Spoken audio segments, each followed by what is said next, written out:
Hello everyone, and welcome.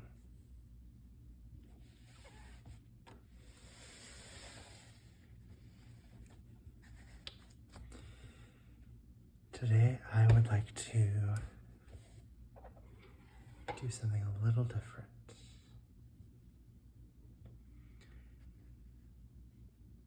Instead of focusing on maps or books,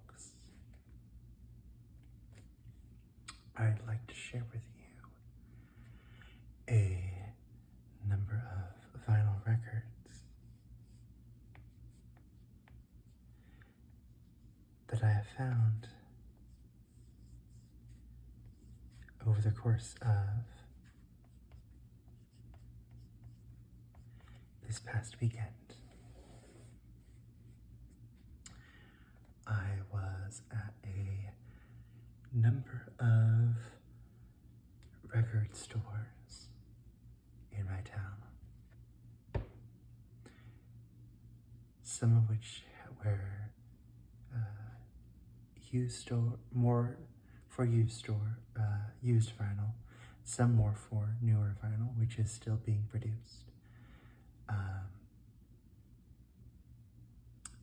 the used store ended up having a sidewalk sale as part of a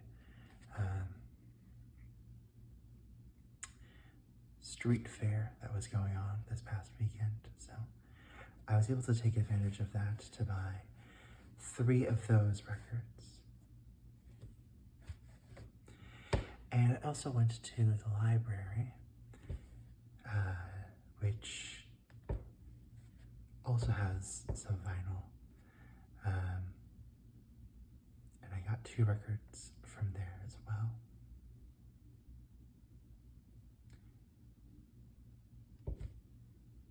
Let's start with going through these in order with what I have on the table. First, we have this used record. Actually, to make things easier for me, I'm gonna take the rest off the table first. Now we start with Linda Ronstadt. She is a singer from primarily late 60s to the 80s. And she's known for having a fairly soulful, but very forward voice among country rock singers primarily.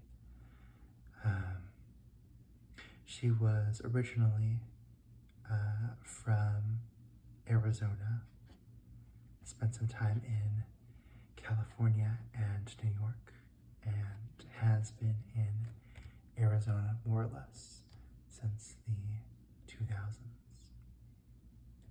And as part of her heritage, her Mexican heritage, she later had a career resurgence, moving from country rock to Spanish language soft rock music, where she continued to have hits after her English speaking career had waned. Nowadays, she doesn't sing anymore. She has developed a type of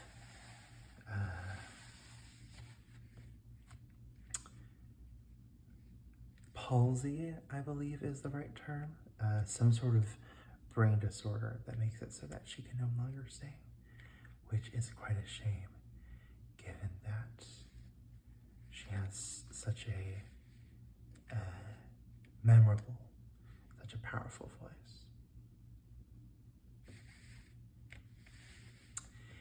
Inside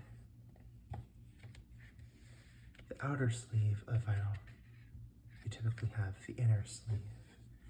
This is the most protective sleeve around the actual vinyl record. And you'll see in some of the used records that we'll see there's sometimes very little on the outside, but here we have a physical photograph of Linda.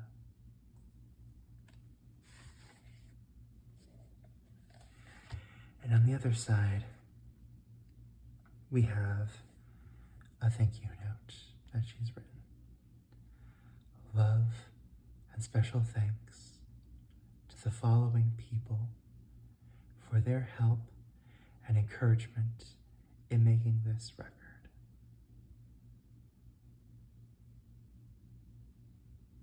Some of these names are harder to read, so I won't go through them. But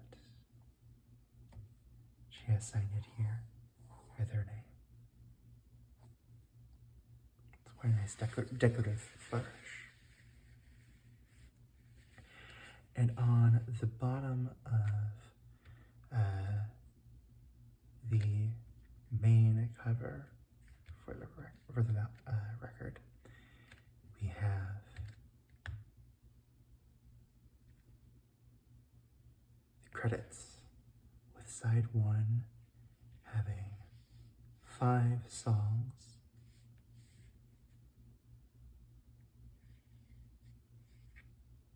and side 2 also having 5 songs, with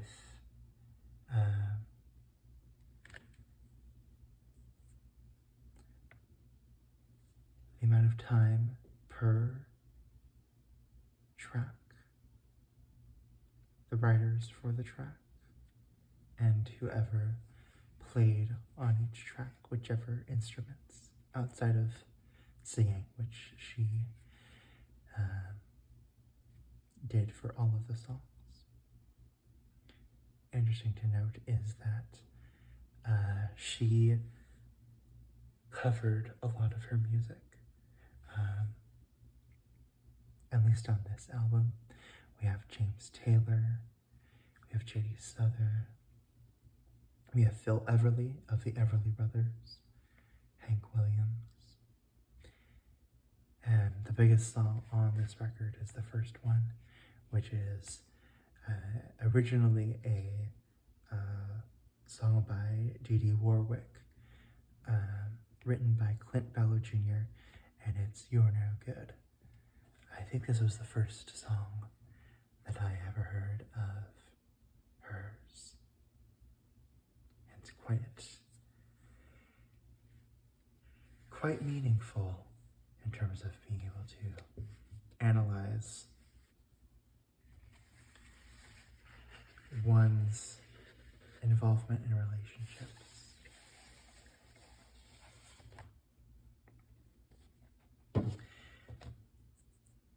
How you can do the same thing to others as you do, as has happened to you.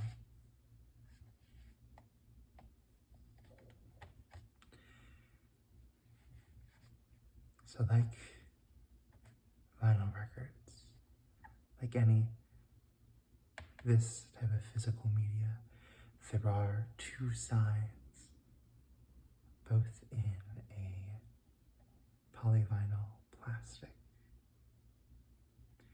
And you can kind of see in the light the ridges of each portion of the song. And the darker areas are what separate each track from the next. So this portion, starting from the outer rim and going inner, which is the way that records are played, you have You're No Good, It Doesn't Matter Anymore, Faithless Love, Dark End of the Street, and the title track, Heart Like a Wheel.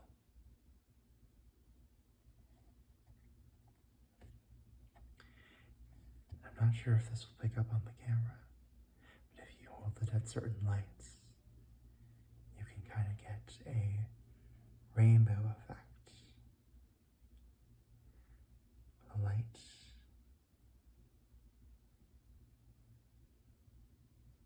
hitting the black vinyl. Now, because it's a type of plastic, it doesn't necessarily need to be black. There are colored records out there, especially for commemorative editions. I don't think any of the ones that we have here are special enough to have that.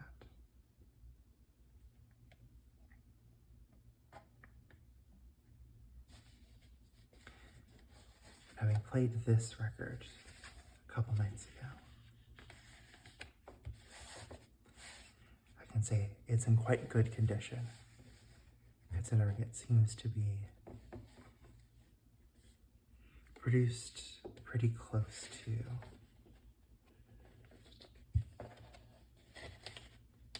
the time that it was recorded, which would be almost 50 years ago, in fact, 49 as of the year of recording. And I've made a mistake, so I am going to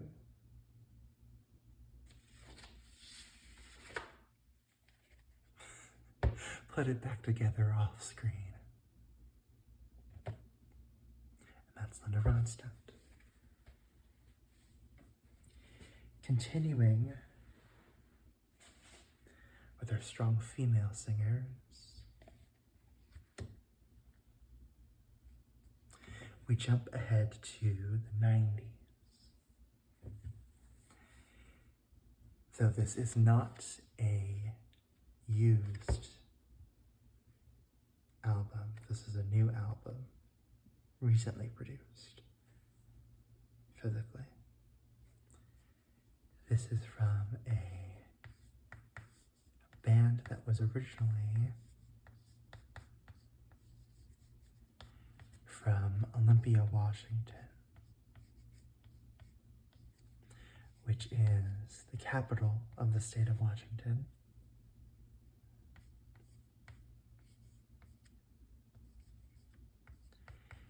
And it's a little bit outside of Seattle, the largest city in the state. And in the 90s, it became part of a feminist brand of punk rock called the Riot Girl movement. That's girl spelled Grrrl.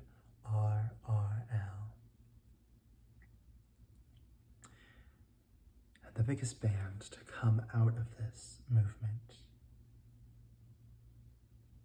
was Sleater-Kinney. Sleater-Kinney. It's quite an deceptive name. They named themselves after the major street that was close to their original recording studio down in Olympia. And in the late 90s, after this album was released, they moved down to Portland, Oregon, where they've become part of the Portland punk scene. They made 7 albums from 1994 to 2005, and then went on hiatus until 2015, and since then they've created 3 more albums, running them up to 10. This is their major breakout, Dig Me Out, which was released in 1997.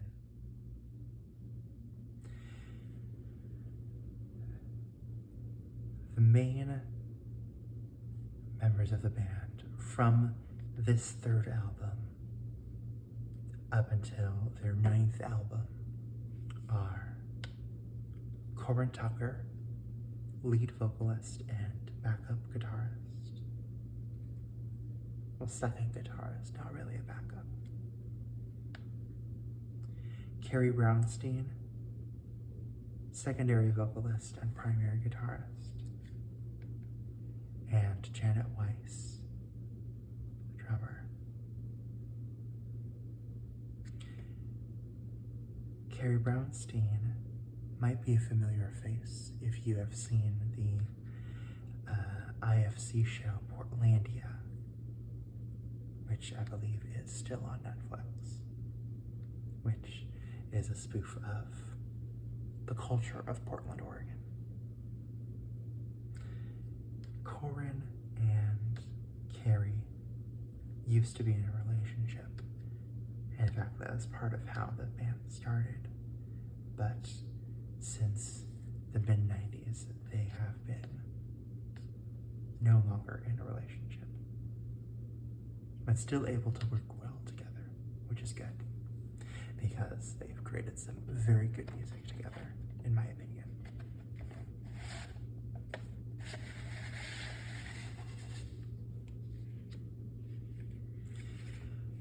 Something that we see here that we did not see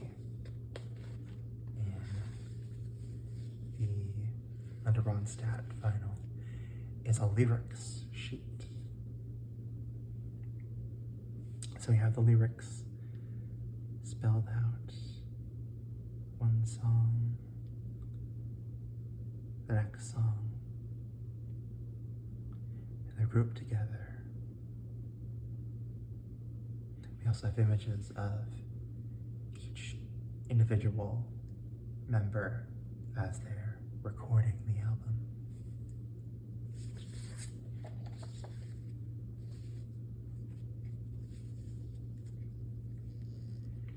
And we continue with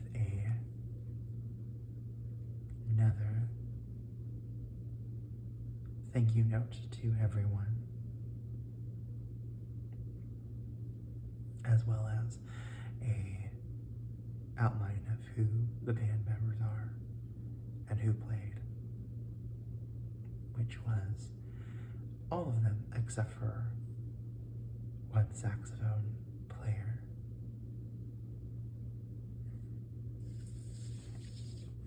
And otherwise, the outside of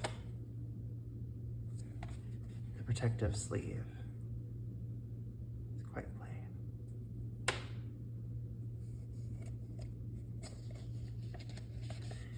So,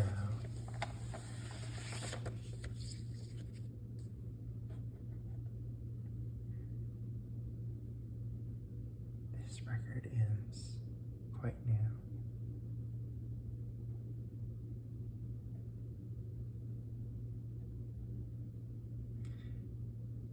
Considering how recently I bought it,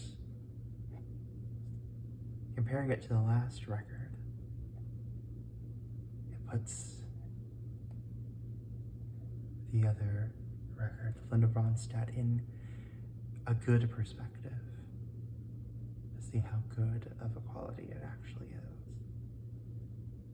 after all these years, to look so good compared to this. And we can see with punk music,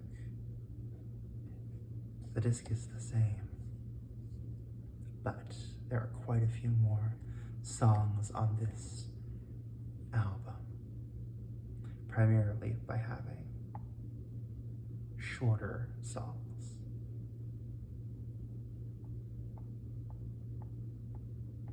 Seven on this side, and 6 on this. But punk music tends to have faster songs, which in turn make for shorter songs. So this is to be expected.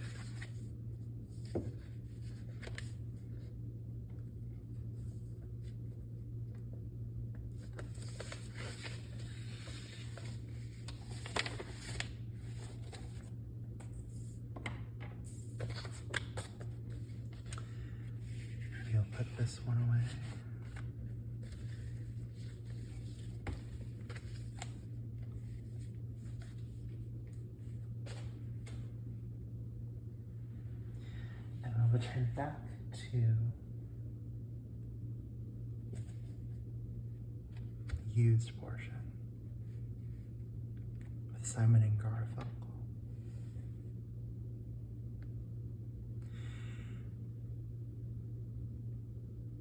This is Bookends, which was one of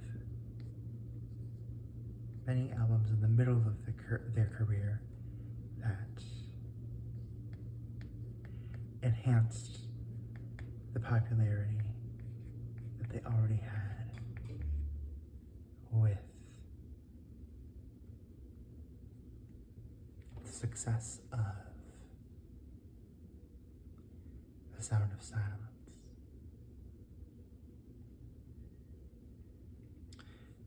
This was a pair of songwriters and singers and musicians,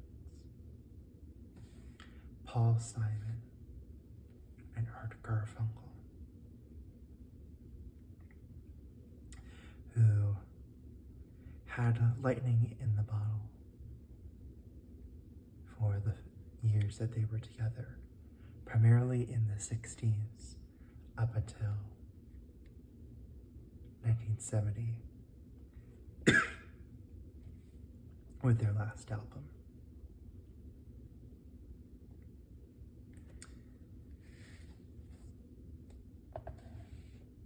We see here on the back side of the album, we still have lyrics, but instead they're on the back instead of being on the front. We also have excuse me.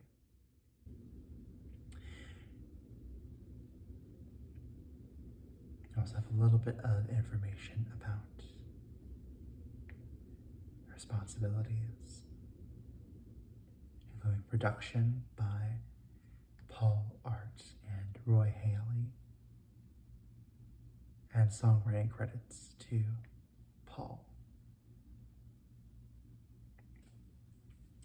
The most notable song on this album was their contribution to the soundtrack of the movie The Graduate. And their big hit from there was Mrs. Robinson.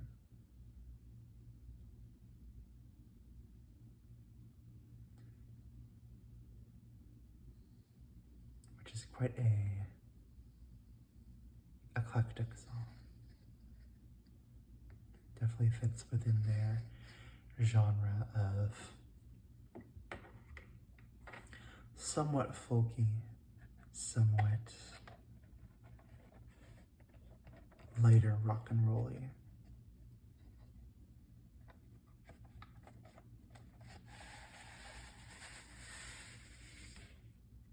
But for the song about, that's essentially a character study of a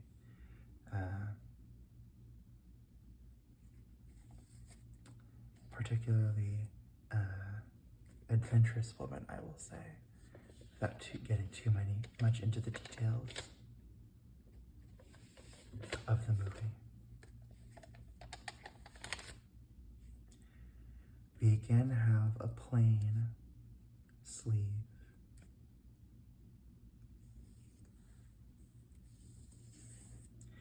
and one with significantly more yellowing.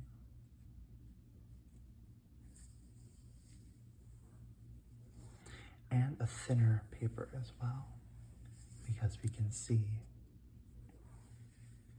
the center design of the disc through the paper, which I know we could not through the Sleater-Kinney. I can't remember if we could through the Ronstadt.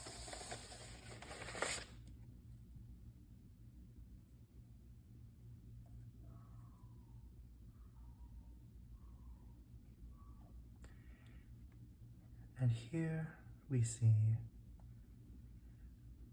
a record that has had a lot more wear on it. There are more scratches, significantly more even than Linda Ronstadt, and some smudges. The smudges and any dust that collects on the discs can be cleaned somewhat easily with microfiber and other cloths, but primarily microfiber for its ease of use.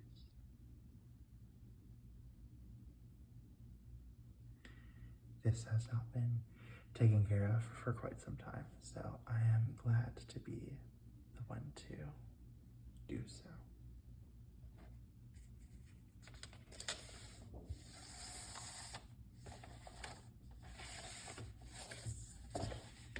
Will this one be easier?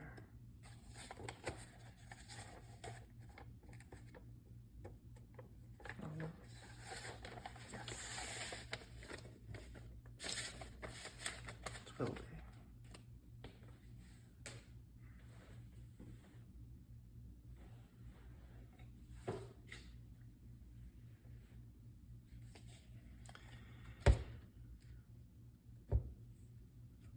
Our fourth one today is also a used album, still from the 70s, much like the Linda Ronstadt,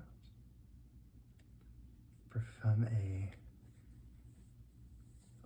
lesser known band.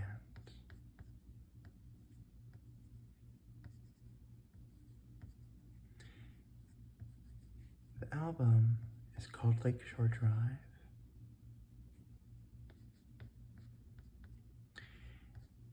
Which is named after the main song of this band, who were,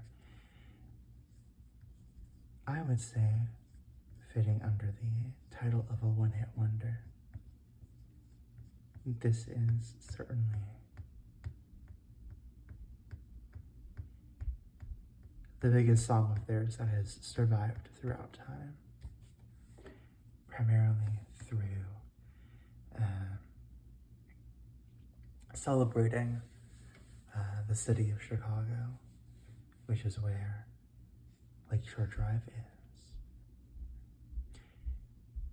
We haven't gotten to see it in any of the videos that I've done on Chicago, because we've mostly been rail focused on trains, but Lakeshore Drive is a road that skirts along the edge of Lake Michigan.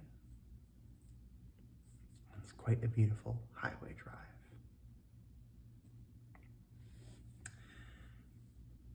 And the name of this band comes from the last names of its members, Alliota Haynes and Jeremiah.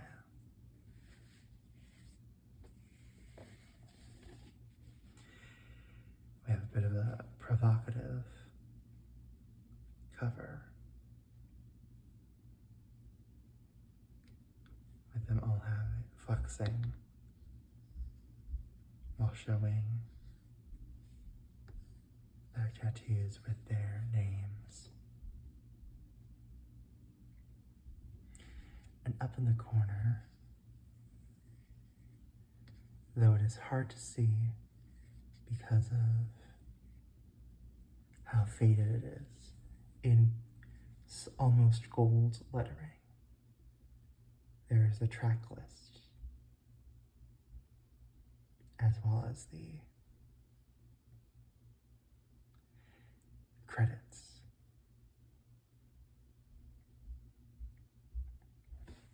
I won't try to focus on that too much. It's hard enough to see for me, and even when I am up close to it.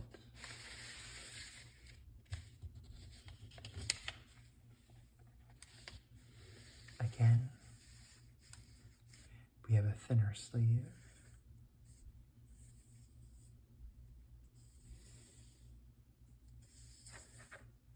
And much more poorly maintained over the years, as we can see the number of holes on the sides that aren't the main entry and exit point to the sleeve.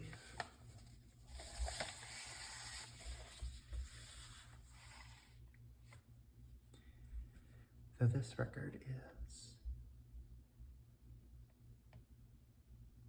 decently maintained.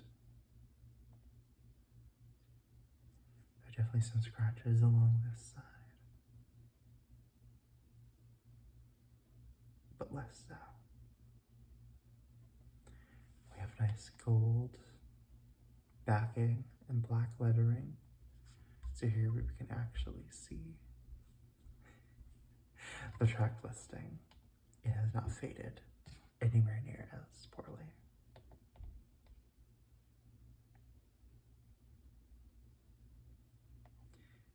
I see some scratches on the bottoms area here.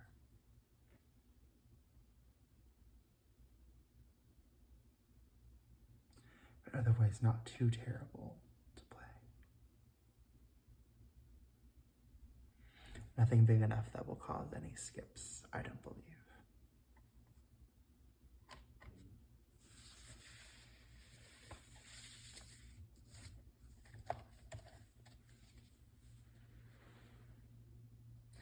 One last thing that I forgot to mention. As I said, Chicagoans know of this song, Lakeshore Drive, as a celebration of their city. But with the initials L, S, and D, people outside of the Chicago area may think of this as an album and a song promoting drug use. Although the writers of the song, have confirmed multiple times that that is not the case. It is simply an expression of love for the road and the city.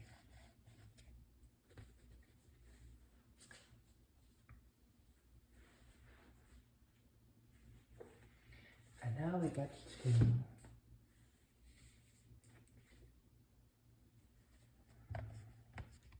my library finds.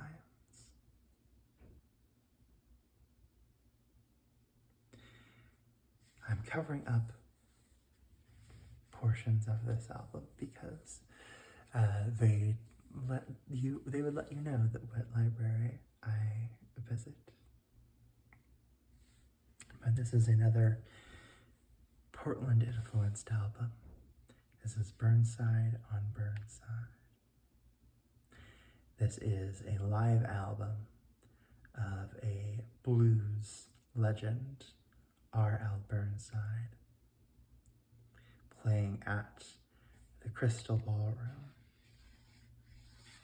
which you can almost tell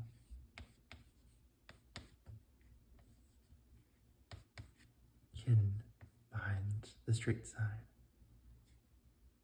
which is a decently sized concert venue in Portland on Burnside Street. So to celebrate that occasion, which I believe was an anniversary occasion for the Crystal Ballroom, they produced this live album.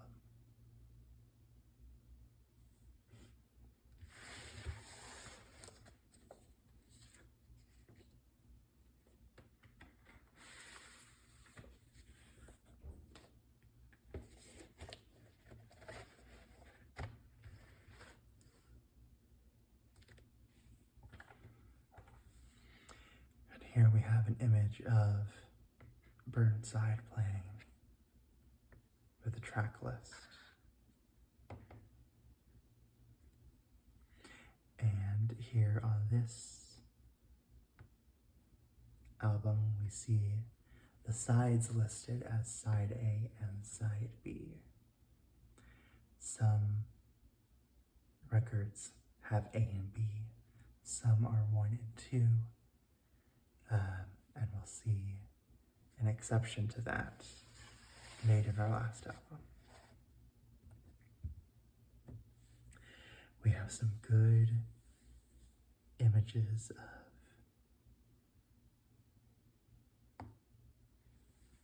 Burnside Street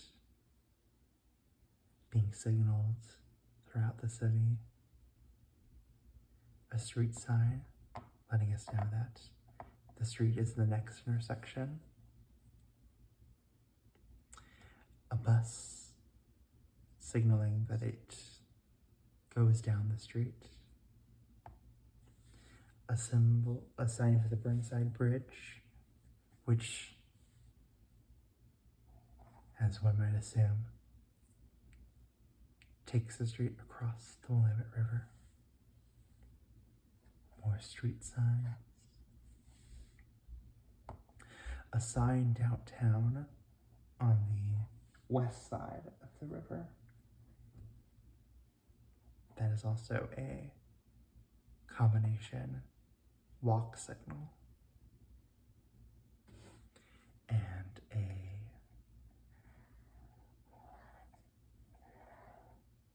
old street sign carved into the concrete of the sidewalk, which is how many older neighborhoods, primarily those in the central portions of Portland, have their streets marked.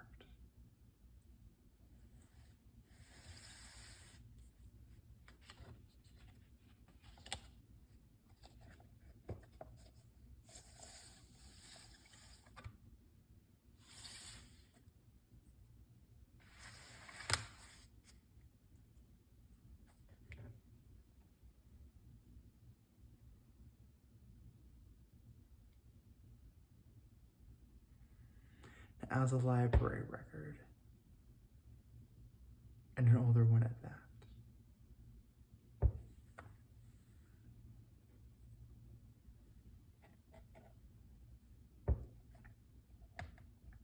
It does have some usage markers, primarily dust and some fingerprints, but not much in terms of scratching, which also makes sense because this album is from the 21st century.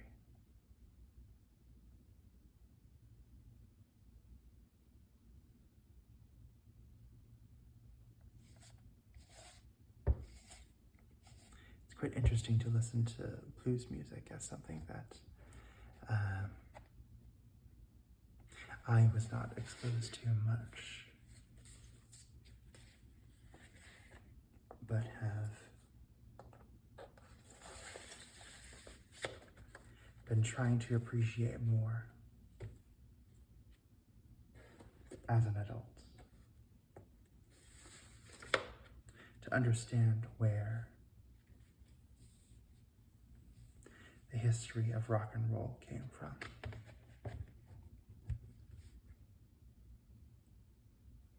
And it primarily came from influence from Black musicians, and heavily in the South.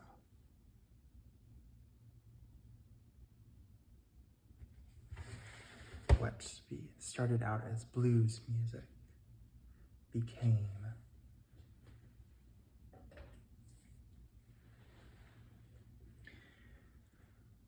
forms of rock and roll.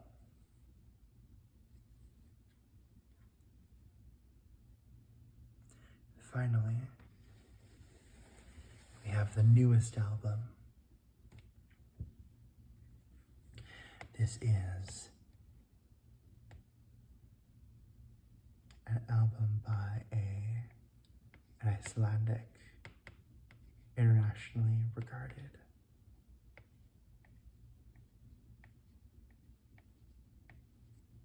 musician, primarily singer, but also a multi-instrumentalist named Björk, which you may know of under the name that most English speakers know her as, which is Björk. But her name does have an umlaut, and so it deserves to have the Björk vowel. It rhymes with jerk, as she said in an interview. Björk's music can be somewhat inaccessible to those who are used to pop music, rock music, most mainstream music. Her style is very experimental, very heavily focused in more orchestral arrangements, especially in the 2010s and 2020s.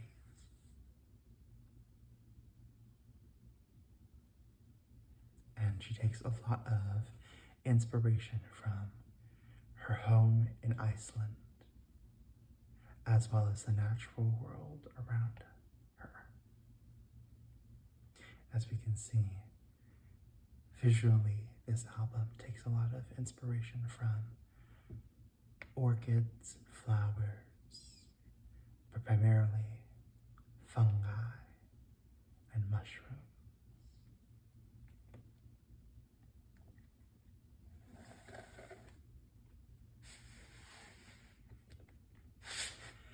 The thing that separates this album from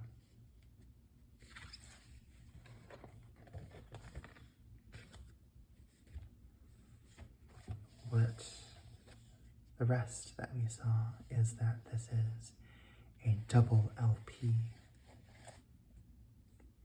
This is 2 physical vinyl discs rather than 1, because the album is so long that it cannot be contained on 1 album.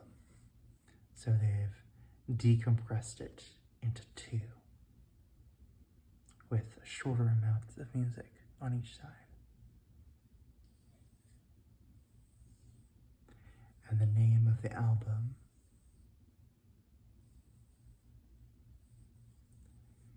is Fossora.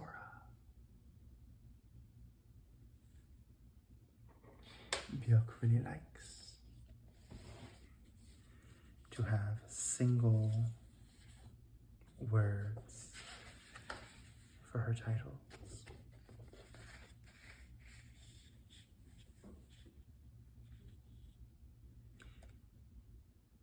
And of course, with the album being this long,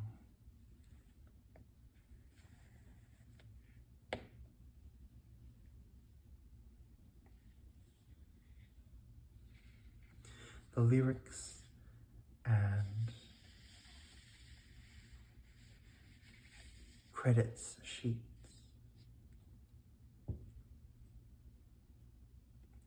is a pamphlet. We had sides A and B on this side, and C and D, 1, 2, 3, and 4.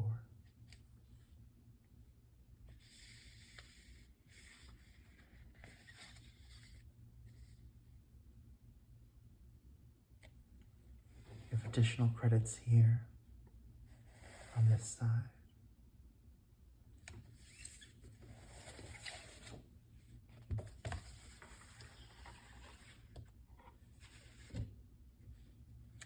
And we have more artwork here to express the imagery of the variety of nature and the variety of fungi.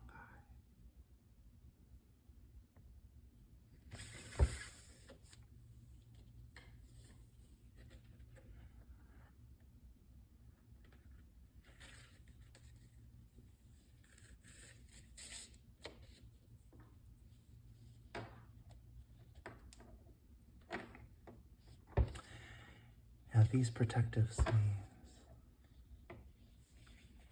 continue that imagery.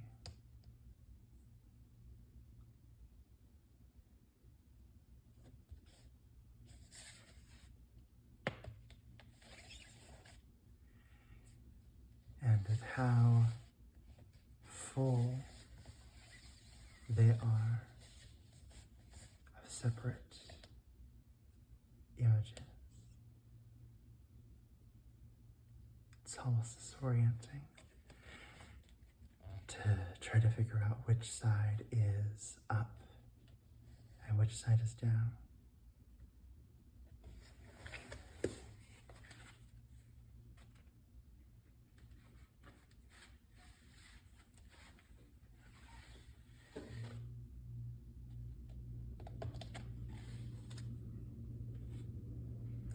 And here we have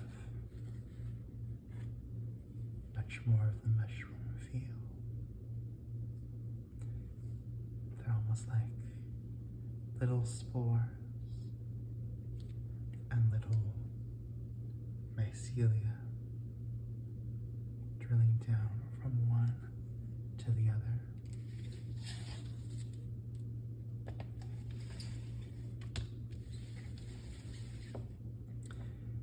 And here we have Björk's thank you note to everyone involved in the production.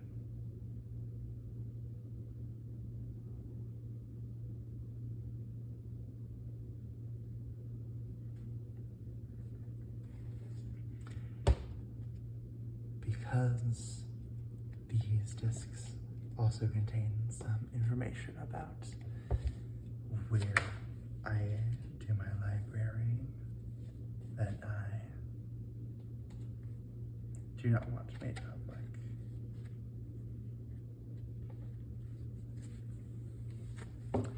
I will keep them a secret.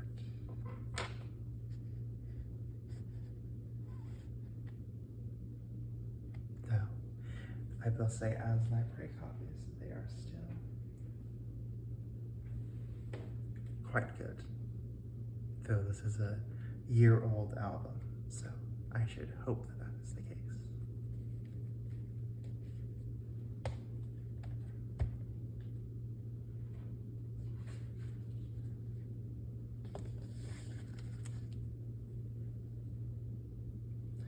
As I stack these albums together,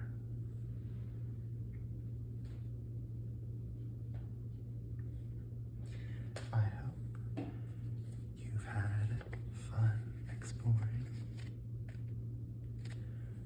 my finds for this weekend.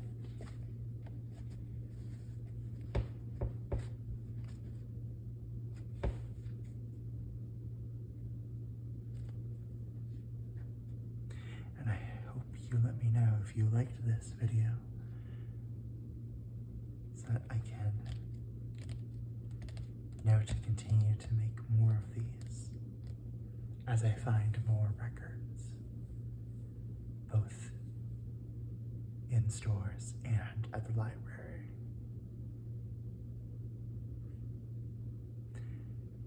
Well, thank you all for watching, and have a wonderful rest of your evening. Thank you.